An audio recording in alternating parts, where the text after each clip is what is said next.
Adventist World Radio, the voice of hope. Radio feon'ny fanantenana na ny AWR.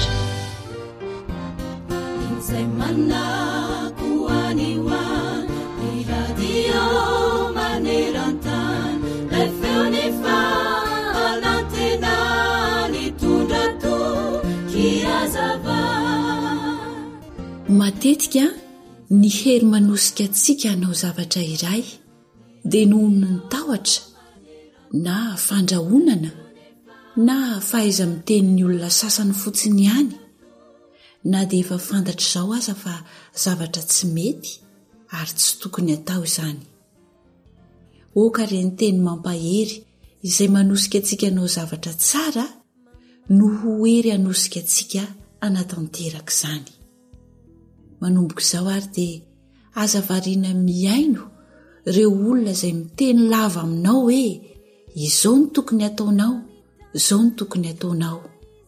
Ary aza mandany andro tsony amin'ireo olona mpanan-kivy sy mpitsikera. Aza simbaina intsony amin'ny fiainoana ireo olona miteny maloto lava mivoaka ny vava ny sofinao.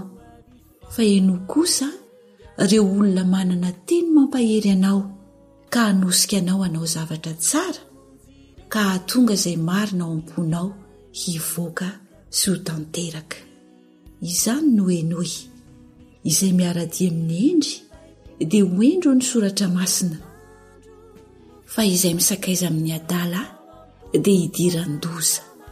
Oabolana 7:20 andina ny 20.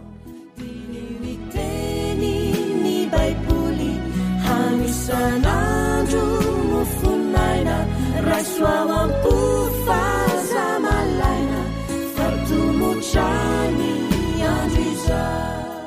Radio feon'ny fanantenana.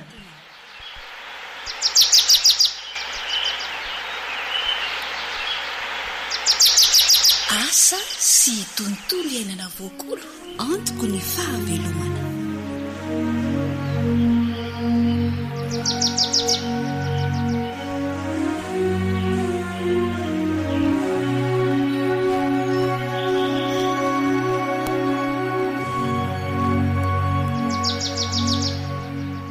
Miarabanao manaraka ny fandaharana eto amin'ny onjam-peo ny fanantenana. Mirary indrindra ny mpiara-miasa rehetra mba hitondra soanao ny fiainoana ny onjam-peo dia mahasoa fifaliana ary.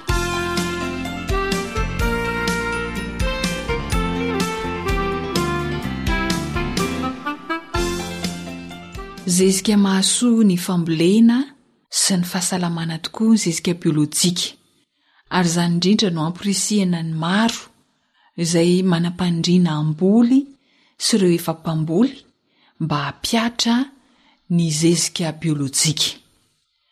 Raha tsy haivina kely dia mila mihotrika 7 andro aloha vao aroana voalohany ny zezika biolojika ranony. Vita izay dia aroina isan-kerinandro izy mandrapatapitry ny 220 andro fihotrehana manaraka. Raha atao izany ny kajikajy tsotsotra dia 220 andro eo dia masaka ny zezika biolojika ranony. Ny fanontaniana mipetraka dia hoe azo ampiasaina hatrany ve ny zezika biolojika ranony ao aorian'izay 220 andro izay. Eto indrindra ny vahintsika Joasy Rabe Mananjara, teknisianina mpanofana mahakasika amin'ny fambolena sy ompiana amaly izay tokony atao. Miarabanao omenanao avetrany ary ny fitenenana. Ia, miaraba atsika mpiaino, miaraba ny namana teknisianina ihany koa.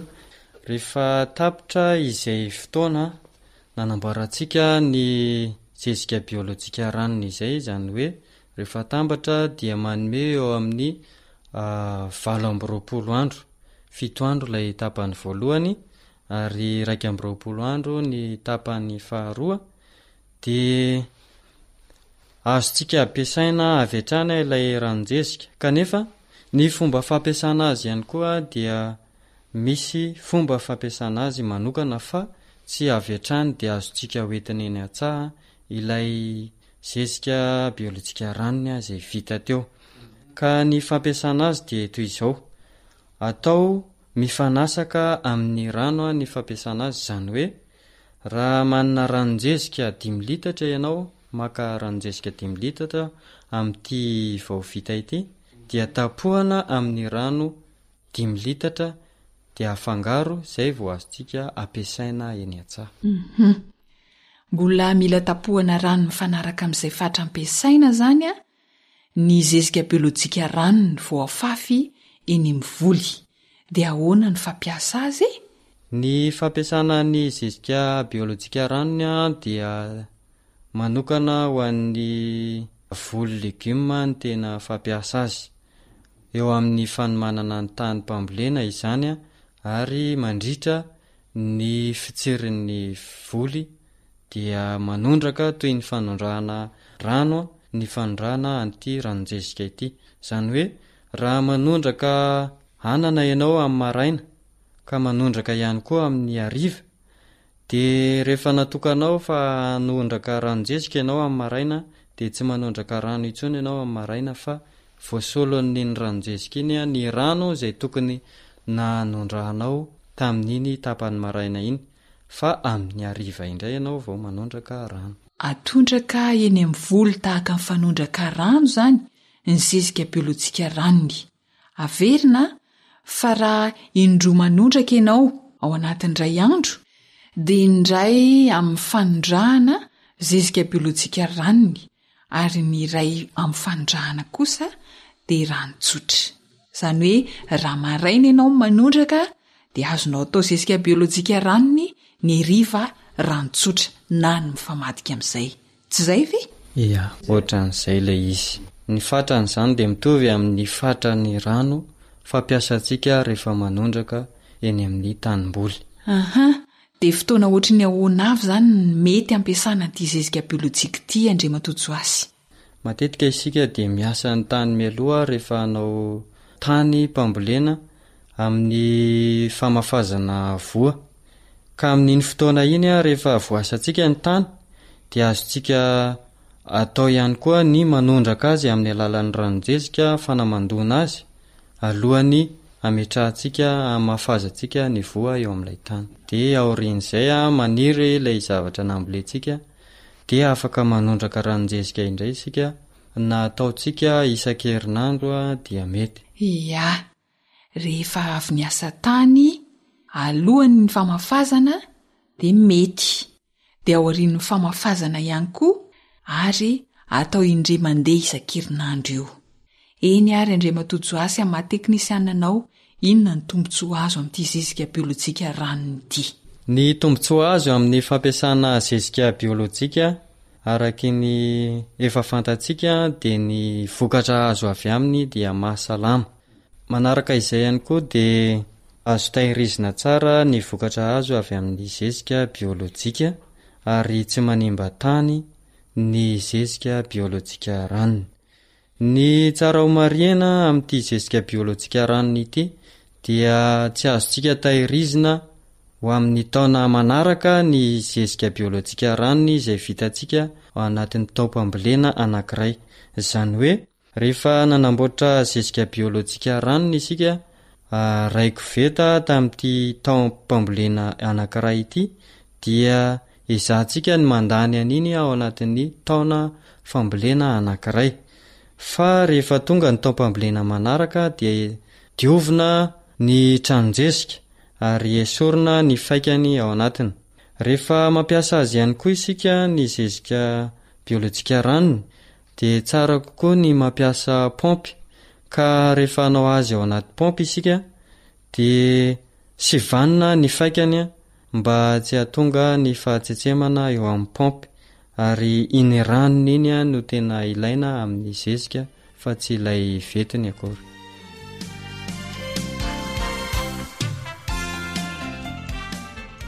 Antenaina fa voraintsika rehetra izay inona re no afatrao amin'ireo mpamboly namana etỳ am-pamaranana? Ny afatray etỳ am-pamaranana dia ny fampirisihana antsika ho anao izay efa nanao fanandramana dia tohizo. Ho antsika izay mbola voasambany na eno dia mampirisika antsika hanandrana ny fampiarana an'izany, fa ho hitanao ny tombontsoa eo amin'ny vokatra ho azonao a sy ny fivoaran'ny tany indrindrandrindra izay ho hitanao a rehefa mampiasa ny zezika biolojika isika dia misaotranao na haritra ny aino a ny fandaharana.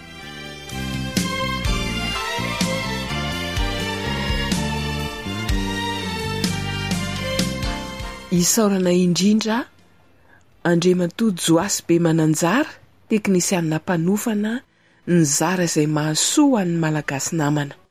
Andriamanitra ny ampitombo hatrany ny fahaizana mampahalalana izay ananany. Isaorana ihany koa ianao manaraka ny AWR. Zoanitra sy Rilano ny farimbona na totosan'ny fandaharana asa sy tontolo iainana dia samy eo ambinina sy ho tahinana isika rehetra.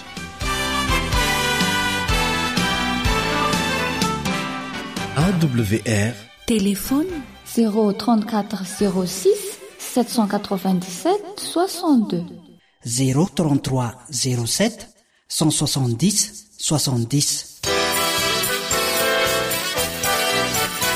AWR manolotra ho anao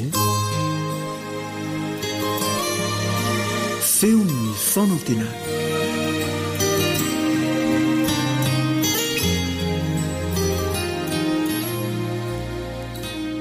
Ry mpiainy malala dia misaotra an'Andriamanitra indray tsika fa nomena ty fotoana manokana androany ity ka andeha hiaraka hanorika ny lohantsika mba hisaotra azy.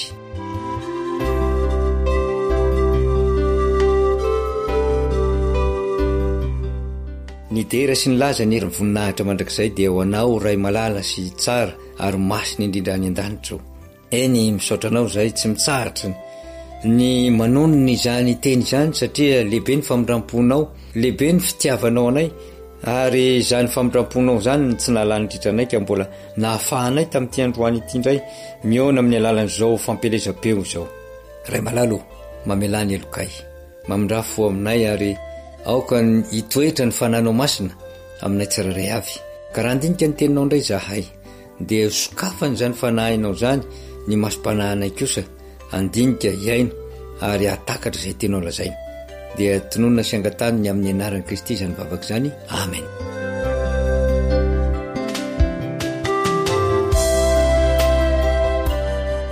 Andesika hiaraka anokatra ny baibolintsika ka hijery izay voasoratra amin'ny Exodosy 2 ary ny 17 sy ny 14.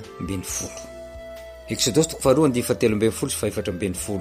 Zao nivaky ny teny amin'ny anaran'i Jesosy ary noho ny ampitsoniny dia nivoaka indray izy ary indreo nisy Hebreo roa lahy niady dia hoy izy tamin'ilay diso, nahoana no mamono namanao ianao? Fa hoy izy, iza no nanendry ny alahy ho mpanapaka sy mpitsara anay? Moa mikasa mono ahy koa va ialahy tahaka ny namono ny alahy ilay Egyptianina? Dia raiky tahotra Mosesy ka nanao hoe ay fantatr'olona izany. Misy tantara anankiray misongadina indray. Tantaran'ny Mosesy izay mitazatazana ireo rahalahiny miasa mafy. Ary tao anatin'izany fotoana izany nefa dia vo aingana kely tsy ela akory fa ny ampitsony le voalaza eto hoe ny ampitsoniny dia ny ampitsony izay namonony Mosesy ilay Egyptianina. Dia mihevitra izy fa tsy misy olana ny fiainany. Maraina vaovao indray misokatra ary nijereny reto mpirahalahy Hebreo izay niady. Ny antony ady moa dia be dia be satria rehefa ao anatin'ny asa mafy ianao dia misy ny fahakizitinana, ny faharerahana dia mitarika ho amina fomba fisaina mety manana herisetra anaty ary tiana avoaka zany herisetra anaty zany ka tsy mahagaga ireto Hebreo roa lahy ireto raha lianady vetivety eo ao anatin'ny sarotra. Dia zany no zava-misy ao amin'ny fiainantsika, tsy mifampijery intsony ny olona, tsy mifankahazo teny intsony aza matetika, ary ny olona iverina izay tena ho tsara manana ny toe-panaraka an'Andriamanitra satria Hebreo reto, olona ireto nitaizana araka ny tenin'Andriamanitra. Mino afa ny maraina alohan'ny andehanany asa dia efa manao fotoam-bavaka tahaka ny mahazatra azy, ary na ny hariva alohan'ny atory ihany koa dia mbola manao fotoam-bavaka. Eny misy ary eny Perinasy eny dia mandeha ny fotoam-bavaka kanefa tsy maintsy mitadirika satana amin'izany fotoana rehetra zany mba azaony mandrava izany fifandraisana amin'Andriamanitra izany ka tsy ny maha-Hebreo no misakana ny fidiran'ny satana an-tsehatra fa mainka aza dia manentana azy mba hanao zava-dratsy ary izany indrindra ny tokony tandremantsika ry mpiaino malala aoka tsy hevitra ianao hoe efa kristianina aho efa manao fanompam-pavahana maro aho efa manaraka ny fanompoana rehetra zay misy ho an'Andriamanitra aho ary manao ny zavatra rehetra kanefa misy ny fotoana zay mahalavo anao satria ao anatin'ny raim-pimaso zay tsy ambenana dia tonga ilay ratsy manetsika ilay zava-dratsy rehetra manodidina anao ary tafiditra ao anatinao ihany koa izany koa indreo ary reto Hebreo roa lafa niady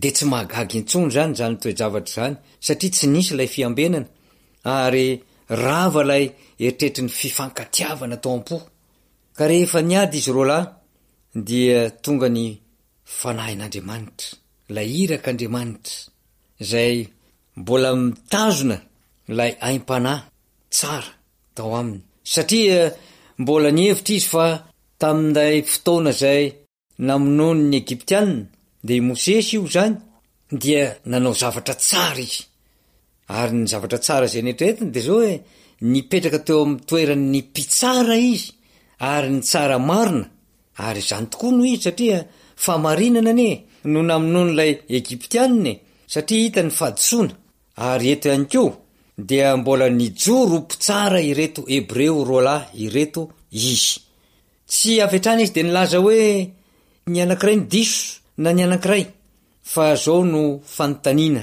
zay napetrany nanatona n'ireo roa lahy niady izy dia fanontaniana tsotra de tsotra ary fohy de fohy nahoana no mamono ny namanao ianao nampianarina azy tokoa ny tenin'Andriamanitra milaza hoe tiavo namanao tahaka ny tenanao ary aza mamono olona kanefa rehefa niteny izany izy teto teny mpitiavana izany dia zao no valiny zay azony eo amin'ny 9:140 fa hoy izy iza no nanendry ny alahy ho mpanapaka sy mpitsara anay ry mpiaino malala tsapanao tsara ve zany valiteny zany zay mifanohitra be dehibe amin'ny tenin'ny Mosesy de nanao teny fanajana nahoana no mamono namanao ianao ary valiteny kosa de iza no nanendry any alahy tsy ianao itsony fa ialahy teny famazivazina fanambaniana teny tsy fitiavana ary teny efa tafahoatra satria Mosesy anera ny seho teo anatrehany izy ireo dia zanaky ny mpanjaka vavy oka mbola taditsika ary amin'ny mahasolotena ny lapa azy no ijoroany eo manana ny maizy azy izy na ny akanjo nanaovany aza dia akanjo zay natao avy tao andapa kanefa dia tsy nisy aja tsy nisy voninahitra nomena azy ary raha mba nanontany izy mba atonga ny fitsaharany ady ny trompanelanelana dia teny ratsy zay no azo lazana azy de tsy vitan'izay ihany nataonyreto rolahy reto fa nisy iray amin'izy ireo teny tamin'ny Mosesy zay nivadravatra ary mino aho fa io anankiray io no manana ny fahadisoana raha niady tamin'ilay Hebreo anankiray satria izy no avovava indrindra ary zao no lazainy eo amin'ny tapany faharoa 440 moa mikasa mono ako va ialahy tahaka ny namino ny alahy ilay Egyptianina mahagaga zany ry mpiaino malala manana rahalahy ianao mahatsapy ianao fa ireo rahalahinao mpiray tanindrazana aminao ireo dia nanaovana ny tsirariny noho izany natonga anao niditra ho mpitsara satria ianao manana ny fahefana zay ny nananany Mosesy teo amin'ny fahefana mba hitsara fa na de ny ampahany monja aza eo amin'ny fiainany reto Hebreo reto kanefa dia natao tsinotsinona izy tsy noraraina izy fa teny ratsy no navaly ny soa zay nataony ary ny zavatra tena mbola nitondra loza indrindra azy ho an'ny Mosesy de zao nahita ny namonon'ilay Egyptianina io Hebreo io nahatazany zany ary nijoro vavolombelona ny am'izany. Ny any nataony Mosesy de zao tsy namaly fa raiky tahotra izy de nanao hoe ay fantatr'olona izany. Ry mpiainy malala, aza ny loha samangina no jerena fa Andriamanitra zay tapiny loha ary tsy nirindrina no mahasakana ny resaka rehetra zay ataonao ao an-trano fa nirindrina aza miteny. Aokatsika tsy hevitra mihitsy fa rehefa manao zavatra anankiray ka rehefa nahazo antoka fa tsisy nahita iny de ho zay tokoa ny zava-miseho fa tsy marina izany. Misy mahita foana ny zavatra ataonao. Faharoa manaraka an'izay dia zao, za matoky olona fa na zay verinao ho rahalaza ka iaro anao anatin'ny asa tsara zay neverinao natao dia manameloka anao. Eny ny zava-dratsy rehetra dia melohan'ny olona. Ny ratsy no manjaka ny manan-kery ary mora tadidina. Koa tato amin'ny sainty Hebreo ity dia lay famonona ho faty no tena ny raikitra tao am-pony. Tsy no raraeny ma Egyptianina zay nampanompo mafy azy ilay Egyptianina zay nyvonoina. Eny fa na de nanana eloka be azy ilay Egyptianina de zao ny nijanona tao anatiny dia lay famonona, lay sarany famonona fanalana aina. Koa izany no navoaka n'indray. Lesona lehibe io ary nitondra lesona ho an'ny Mosesy na tonga tahotra ho azy. Ary lesona lehibe ihany koa ho atsika tsiraray avy izay mitony tena ho mpanompon'Andriamanitra. Isika izay ao anatin'ny finoana sy ny fanantenana fa Kristy dia lohan'ny fiangonana ary mpitarika atsika tsiraray avy. Aoka isika ry hava-malala mba isaitsaina lalina ny am'ty tantara ity ka na inona nina ataotsika de aoka mba ho voninahitr'Andriamanitra fa na inona takona de tsy maintsy ampamohan'Andriamanitra amin'ny fotoanany izany.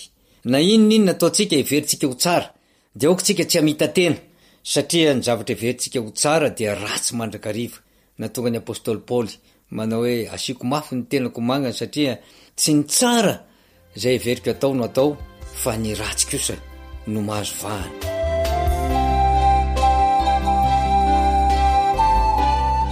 Engania ny tompo mba hanome fietrehetana tsara ho anao, hanome toe-po zay maniry ny tsara mandrakariva ary toe-po zay manaraka ny sitrapony. Koa Andriamanitra no hitahy anao sy ny ankonanao sy ny manodidina anao rehetra amin'izany teny izany ary dia mifanao veloma ho amin'ny fotoana manaraka indray sika na manao andrem-bovonjerinaivo sy namana samma zay atao amin'ny lafiny teknika. Veloma tompoko.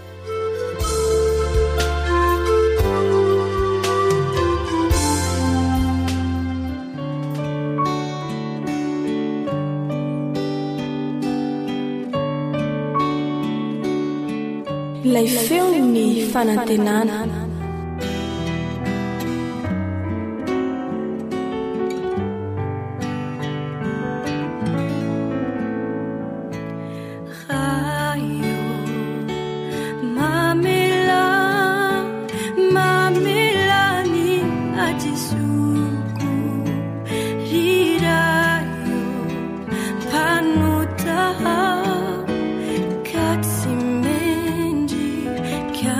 Fool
tsy efa w ra koa mandeha zegny zala tsara izy eo e.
zay lay onjany fanantenana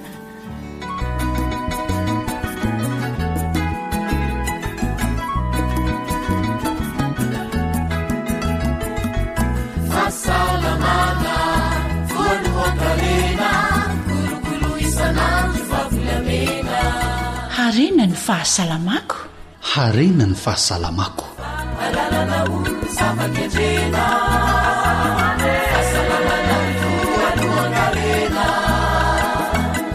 tandrovy ny fahasalamana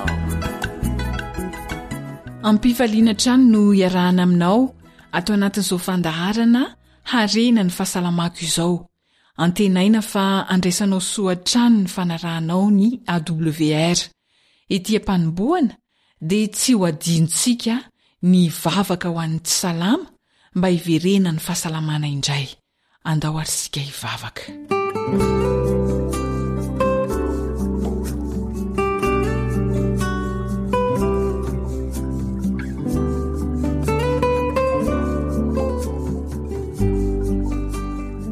jesosy malalo tianay amin'ity androany ity raha manginy marary manokana anao ary ireo marary izay hovanginao dia ao anatin'ny fotoana fohy dia hiverina amin'ny laony ny fahasalamana izy ireo soranay satria tianay anao ary eninao izany vavaka izany minaran'i jesosy amen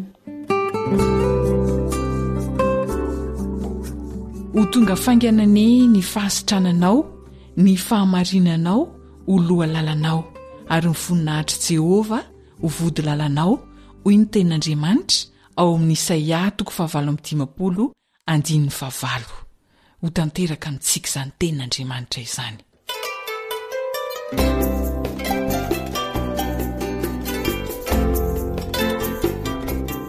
tsara toromaso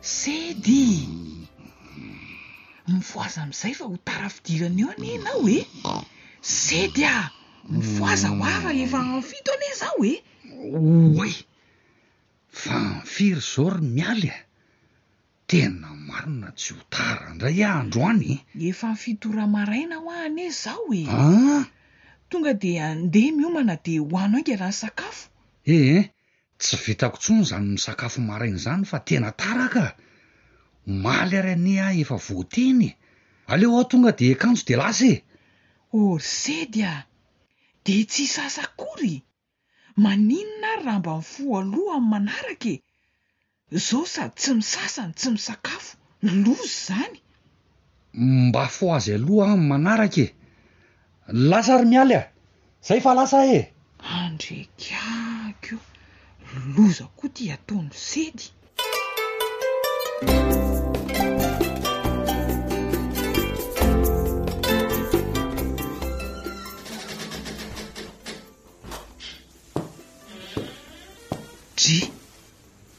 ary maninony ty ianao sedy a tomanto koroka ohatran'ireny akovo amin'ny bariky ireny marary anga ianao avy any am-piasana any lozany fa ahoana voanjo tany amin'ny birao angata-le androany hoay fa naninona nanao fahadisoana tamin'ny asa anga ty ianao be dia fa sady tara lava hony a no matory ampiasany nahazo fampitandremana mihitsy any ahy fa maninona kosa moa ianao matory ampiasany nefa efa mifiry vao mifo tena tsy mitombona kosa zany a ka ny tsy azonareo ane de za mihitsy ny tsy mahita tory raha tsy efa madiva araina ny andro za aloha sedy mba miteny ihany a miteny hoe ahoana ianao kosa ne lalina loatra raha hiary tory hijery fahita lavitra aloha avy eo mahita zavatra ao atao foana ny o rehefa alina be aiza kosa moa ianao tsy ho tara fifoasana ka reny zavatra tsy maintsy atao mba mijery vaovao de mba mampiripirina avy eo fa ny tena hitako olana de za le tsy mahita tory ho anika tsy zakako mihitsy ny masoko rehefa atoandrotoandro iny any am-piasana fa nga de tsy azo ovany zany fomba fiainanao zany ry sedy a ovana ahoany maninona raha matory aloha de mifo maraina ny maraina vao mampiripirina sy mijery vaovao hitako ihany mantsy ianao manoka rehefa hijery vaovao iny ny alina ny dikan'izany efa tokony atory any ka lasa le torimaso satria aleonao miary tory eo ambody fahita lavitra toy izay matory ho voaroaka ne ianao zay indray ny tsy nieritreretiko ty de mino ve ianao ry mialy fa raha matory aloha de mety ahita tory andramo za aloha zany ampiatsara ny torimasoko nefa fo amin'ny 4 maraina andramo mariny eny aloha mba andramako aloha zay matory aloha zay de ho hita eo andramo mihitsy ka atao daholo aloha zay azo atao fa efa aloalika ny rambary ho voaroaka amin'ity torimaso tsy amin'ny lerany ity marina zay aneo ahy fa naizanona tsy zany aloha aleo mankany amin'ny dokotera ihany manontany ny antony tsy ahitana tory so misy antony manokanao iza mahalala so ny fomba fiainantsika atao trano ato ihany no antony tsy ahitana tory iza tokoa moa ny mahalala ka zay ho ako sady le olona tsy ampy torimaso ane ohatra malazolazo zany tsapako mihitsy zany ka imezanao indray amoko ka raha mita kosa aloha tsika senao de za matanjaka kokoa noho ianao zay aloha karakarao ny vatana raha sedy fa mbola ho ela vao hisotro ronono ataovy zay ahatsara torimaso fa mahaso ny fahasalamana sy ny fiainana io ary aleo aho tonga de atory fa miantso zany raha torimaso ohatray orsedy fa ngatsy tafandrimandry aloha zay ampy torimaso zao maharaka ny fiainana ohatray de tsy ny sakafo indray le isedy fa tonga de natory aloha ihany aloha izy matory tafandrimandry akiry mialy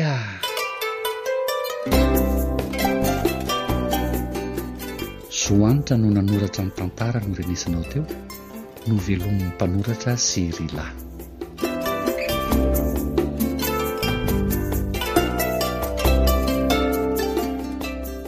Mitoy an-trano moa ny fandaharantsika iarahana amin'ny ONG Ziksoab.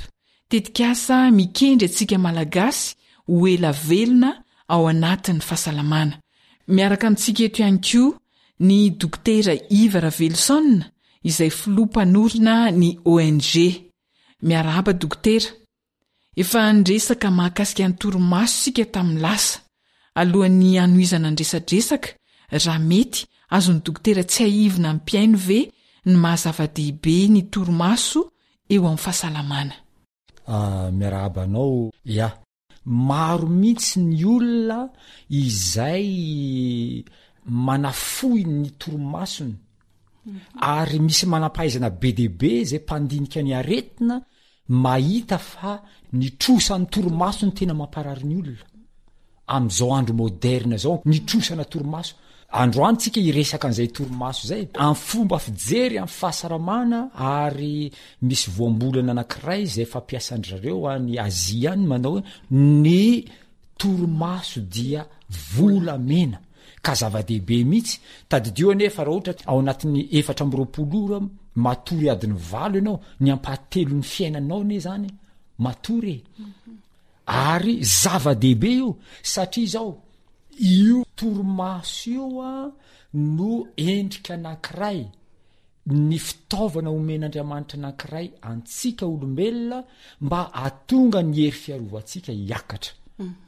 Ka raha ohatra tsy ampy le torimaso dia arefo isika satria latsaka ilay hery fiarovana de vetivety zao karazana retina rehetrarehetra zao de miditra ary mahavoa ny olona anankiray.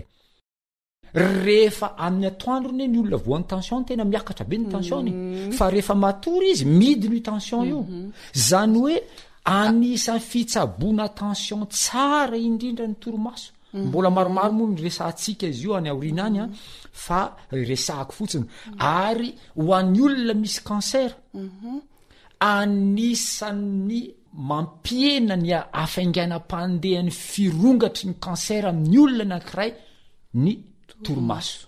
Raha ohatra zany misy olona anankiray voan'ny cancer ka tiatsika ny tsy ampirongatra an'le cancer amin'ny vatan'ny olona ankoatra ny sakafo sy ny sisa zany sy ny fomba fiainana hafa zany de ny torimaso anisan'ny tsara indrindra. Zay zany ny am'izay. Eny ary tompoko, raha zay no soa azo avy amin'ny torimaso de kalitaona torimaso ohatry ny ahoana zany no ilaina vao mahazo ireo somaro ny tansain'ny dokotera teo ireo ny olona iray matory. Manahoana ny kalitaon'ny torimaso za moa zany ma-anestésiste réanimateur na pampatory olona ny asako amin'ny hôpitaly ao de fantatro tsara zany torimaso zany. Ny torimaso amin'ny anesthésie de torimaso artificiel zany hoe forononay dokotera tsindromina le olona de lasa matory izy fa ny torimaso natoraly io no resantsika. Ao anatin'ny torimaso misy cycle zany hoe isaky ny adiny ray eo zany mifandimby reto zavatra ireto de misy ny atao hoe sommeil léger. Io sommeil léger io zany partie anankiray amin'le cycle anankiray de inona zavatra misy amin'io mise relaxer le olona zany hoe lasa mitsotra kokoa ny vatany lasa ohatrany hoe rendrendremana izy fa izao mandritra ny sommeil léger io dia mbola miasa ny atidohan'le olona ka mandritra an'le sommeil léger dia inona ny zavatra mitranga mora taitra le olona ary indraindray le olona matory eo misy olona mitsaitsaika de miteny izy iny satria mbola sommeil léger ny azy am'izay fotoana zay. De ny étape faharoa amin'ilay torimaso zany de ny atao hoe sommeil profond. Amin'io sommeil profond le torimaso lalina amin'io fotoana io no déconnecté ny cerveau ny olona zany hoe tsy mahazo réseau tsony zany le sain'ny olona ary tsy maheno ninninina mihitsy io le atao hoe matorimaty ozy tsika malagasy matorimaty ary nandray otsokotsonina mihitsy le olona mba ifo fa matory izy efa sommeil profond zay le torimaso lalina izay ary mandritra n'io torimaso lalina io no misy an'ilay fanavaozana ny vatatsika misy an'ilay fanavaozana ny vatatsika io le hoe régénération cellulaire ka tena zava-dehibe le torimaso lalina raha oharina am'le torimaso léger sommeil léger osika de ny ampahany farany dia sommeil paradoxal ozy ny fomba fiteninay scientifique azy de io indray zany a le vatan'le olona tsy mahetsika fa ny cerveau nefa maninona efa miasa ary io ny fotoanany nofy zany hoe isika rehetrarehetra rehefa manofy mandritra ny sommeil paradoxal tsika manofy de manimba ny kalitaon'ny torimaso ve io le nofy na nofy ratsy ny nofy ratsy tenentsika hoe manimba ny kalitaon'ny torimaso ve tsia fa na tiatsika na tsy tiatsika dia ny torimaso zany misy an'ireo etapy anankitelo reo de tsy maintsy misy foana io fa izao mba hahatonga atsika tsy hanofy ratsy a ka hanimba ny qualité an'le torimaso ndray tapaka mihitsy le torimaso ny vokatry n'le nofy ratsy a de ny tokony atao zany a dia ilay tontolon'andro zany le zavatra saina anatin'ny tontolon'andro a mila apetraka tsara hoe reto ny zavatra saina ary reto ny zavatra atao a dia mirindra ny torimaso ary zay ny antony mahatonga ny manampahaizana nandinika an'ireo olona 100 taona mahery reo inona ny ataondry zareo reo isaky ny après-midi reo olona 100 taona mahery reo a alohan'ny atoriana adiny enina alohan'ny atoriana manao zay anaovana fifaliana fotsiny miaraka milalao miaraka mihira miaraka mandihy satria tsy te hanofy ratsy amin'ny alina tsy te hanofy ratsy amin'ny alina ary tsy te ho tapaka ilay torimaso indrindra ilay torimaso lalina de mba hafahany manao ny réparation ka zava-dehibe mihitsy a ity resaka torimaso ity zay ngamba ny azoko malina le fanontanianao tena mahaliana tokoa zany ary inoko fa mahaliana amin'ny mpiaino antsika ihany koa fa manitikidika keliny saiko dokotera manahoana ny faharetan'ireo dingana telo ny torimaso zay ny tansainao tereo eny ary mikasika an'izay fanontaniana izay a de zao ny zavatra resahako hoe ahoana ny faharetan'ireo dingana am'le torimaso hoe torimaso le sommeil léger sommeil profond sommeil paradoxal amin'ny alina ray zany a miverimberina reo zavatra reo amin'ny tapany voalohany misy sommeil léger eo amin'ny 40 minitra eo de arahany sommeil profond le torimaso lalina eo amin'ny adiny ray eo de torimaso paradoxal eo amin'ny 40 minitra eo de miverina ndray mandeha indray a sommeil léger sommeil profond sommeil paradoxal ka izao ny fikorontanany torimaso zay miantraika amin'ny fahasalamantsika dia mety hisy fiantraikany na am'le sommeil léger na am'le sommeil profond na am'le sommeil paradoxal ary tsy vitsy ny olona taitra tampoka ary tonga de tsy mahita tory mitsony mandraparay ny andro ary simba mihitsy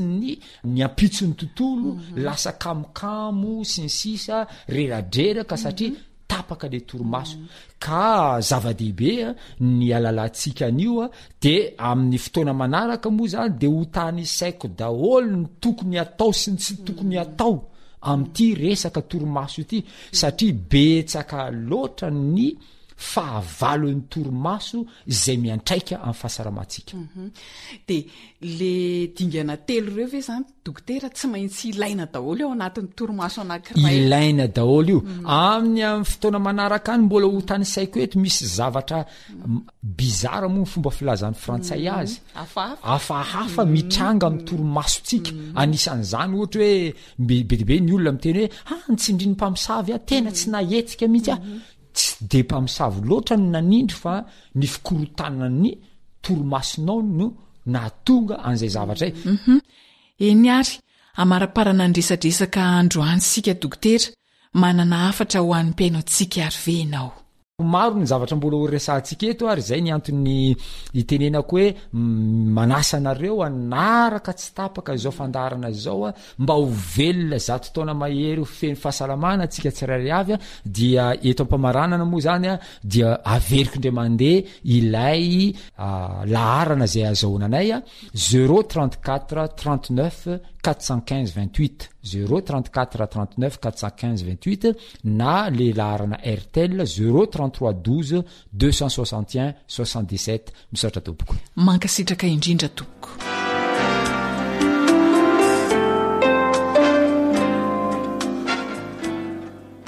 Miara manaiky amiko angamba ianao fa zava-dehibe ekina fahasalamatsika ny torimaso mahila velona noho izany zay zavatra rehetra mety hanimba ny torimaso dia andao ezahana alana avokoa.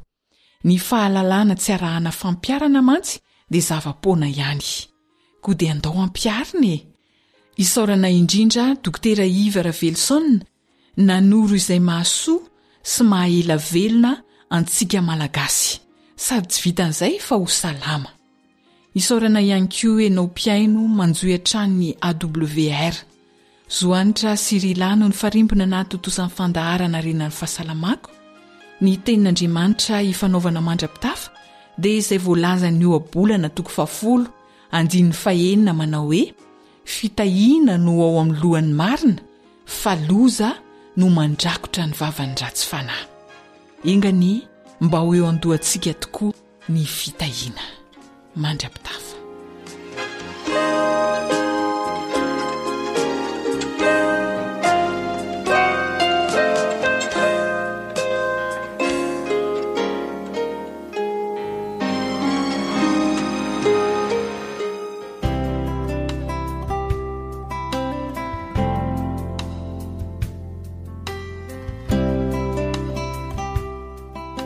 Ankoatra ny fiainoana amin'ny alalan'ny podcast dia azonao atao ny miaino ny fandaharany radio AWR sampana teny malagasy amin'ny alalan'ny Facebook isanandro amin'ny ity page ity AWR feon'ny fanantenana.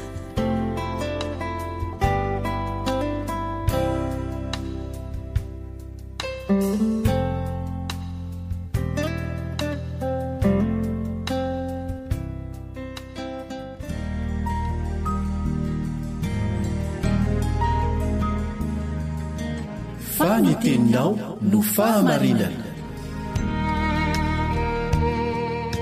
Taridalana manokana fianarana baiboly avoaka ny fiangonana Adventista maneran-tany. Iarahanao amin'ny radio feon'ny fanantenana.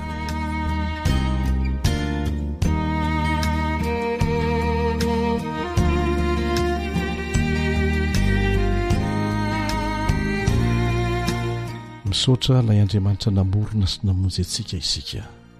Misaotra ny Jesosy ilay maty nisoloantsika isika, ilay Andriamanitra tonga nofo mba hahafahantsika mahazo famindrapo ary mahatonga antsika mbola ho afaka manovo fahalalana, fampaherezana, fananarana avy amin'ny ten'Andriamanitra tahaka an'izao.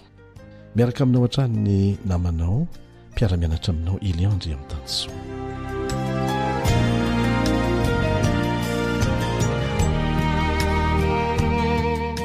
Nomena lohateny hoe fandrao ny marina alaim-panahy, ny lesitsika amin'ny tianio ity, fandrao ny marina alaim-panahy.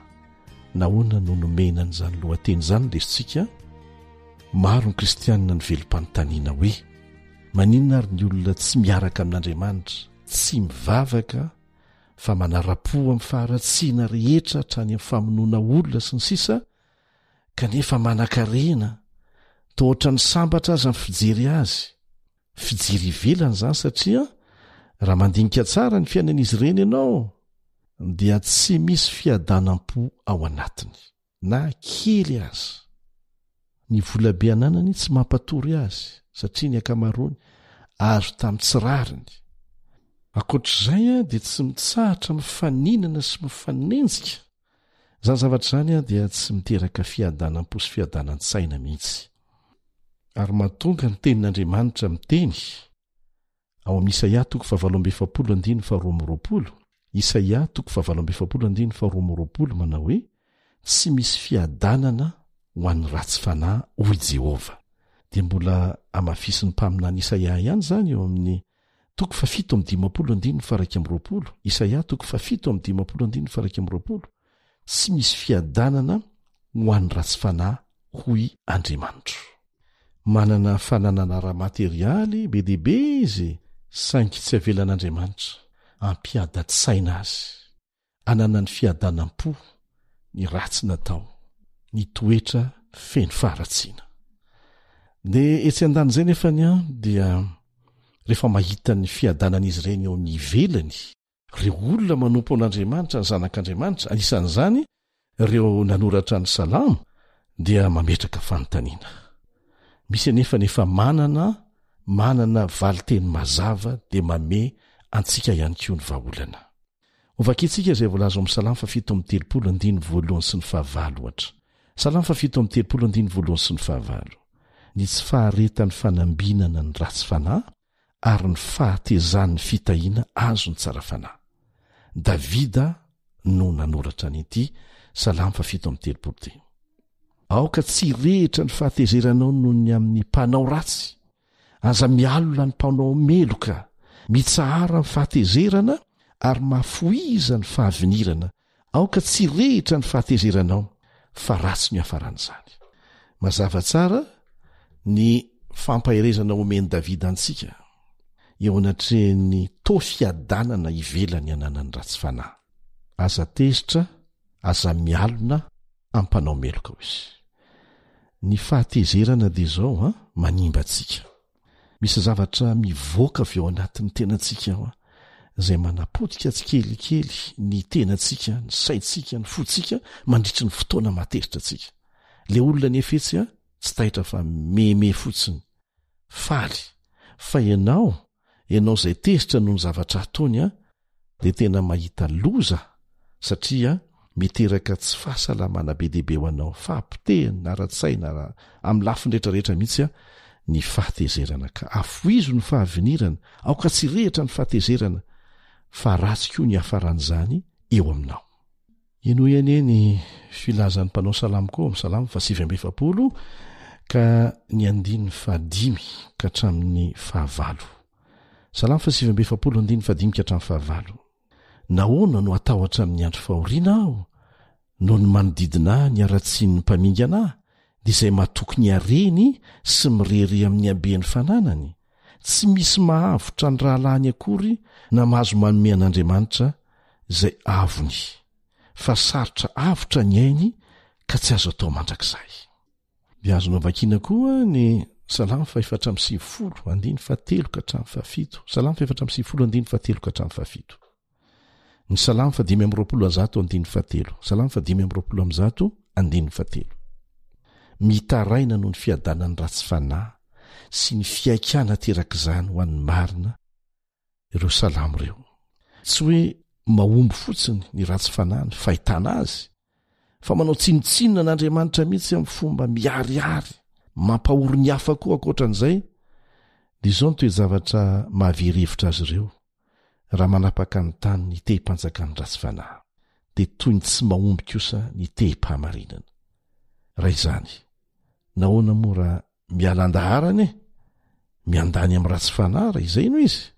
Ary tsy vitsy no manapa-kevitra anao tahaka an'izany, saingy fahatsoa-kevitra izany, tsisy fiadanana ho an'ny ratsy fanahy. Hamaky izay voalaza ao amin'ny Salamo 7:70 isika. Malaza izy ity, 1 ka hatramin'ny 20 sy ny 7. Salamo 7:70 1 sy ny manaraka ary ny 7. ny amin'ny tsy haketraka ny olon'andriamanitra raha mahita ny ratsy fanahy ambinina. Salamo nataony ansafa izy ty. Andriamanitra mahasoa any Israely tokoa dia ny madio foa. Fa izaho dia saika ny bolasitra ny tongotro, saika solafaka ny diako, satria ny alina ny priare aho raha nahita ny fiadanana ny ratsy fanahy, fa tsy misy fanaintainana amin'ny fahafatesany ary fatratra ny heriny. Tsy mba misy manavesatra azy tahaka ny olona sasany, tsy mba azo pahoriana tahaka ny olo-kafa izy, dia izany no iambozona ny rehereto ny rojo sy hitafiany fahalozana tahaka ny lamba. Bongo tavy ny masony, miloatra ny hevitry ny fony. Manazimbazimba izy ka miresaka fampahoriana andolo-po. Avava izy, manao vava manakatra ny lanitra izy, ary ny lelany mandeha mitetiny tany. Zany hitodian'ny olona ankany aminy, ary ranobe no goiny reny. Ka hoy izy, ataon'Andriamanitra hoana ny fahalala, ary manam-pahalalana fa ny avo indrindra. Indro reny dia olona ratsy fanahy miadana mandrakariva izy, ka mitombo arena. Dia hoy izy eo amin'ny 17:10, foana mihitsy nanadiovako ny foko sy nanasako ny tanako tamin'ny fahamarinana.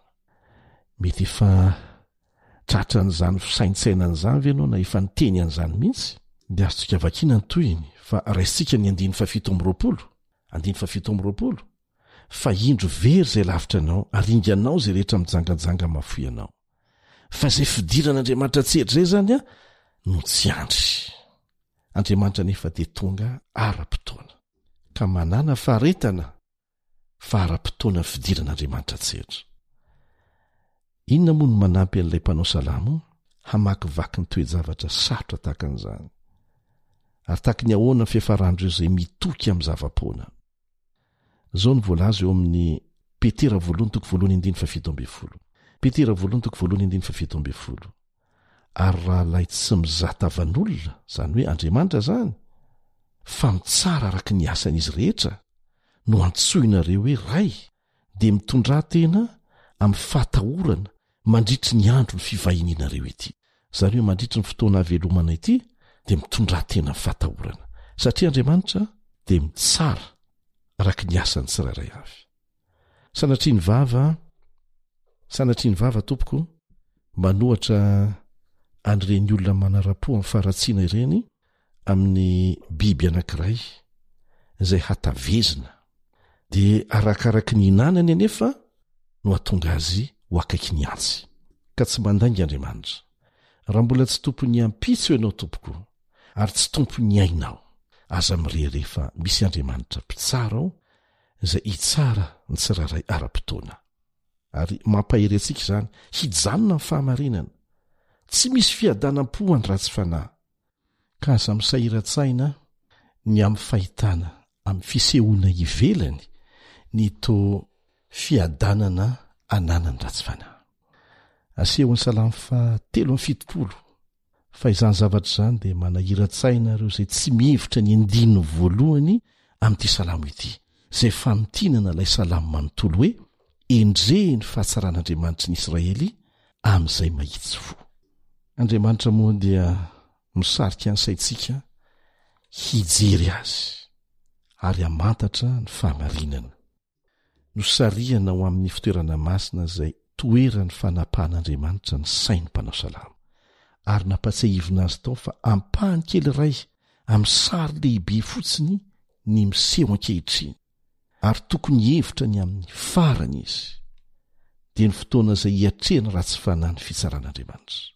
Ny fahatakaran'ilay mpanao salamo an'izany fahamarinana izany tao amin'ny fitoerana masina sy ny fiaken'ny fahadalany teo aloha, dia maneho fa ny fomba fijery ara-panahy ihany zay no ahafahana mahatakatra ny zava-misy, fa tsy ny fisainan'olombelona, fomba fijery ara-nofo. Rehefa tsara ny fifandraisanao amin'Andriamanitra, dia omeny fahalalana be dehibe anao, omeny fahendrena be dehibe anao zay ahafahanao mifeny toe-javatra.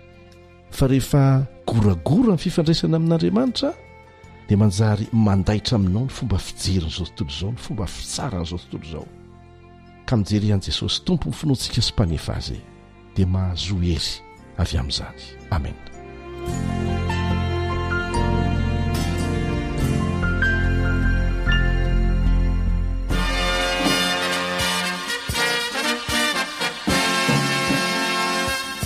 Adventist World Radio, the voice of hope. Radio feony fanantenana. Ny farana treto ny fanarahanao ny fandaharan'ny radio feo fanantenana na ny AWR amin'ny teny malagasy.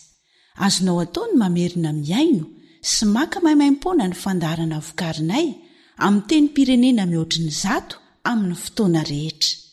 Raisoaryn'ny adresy ahafahanao manao izany. awr.org na feofanantenana.org.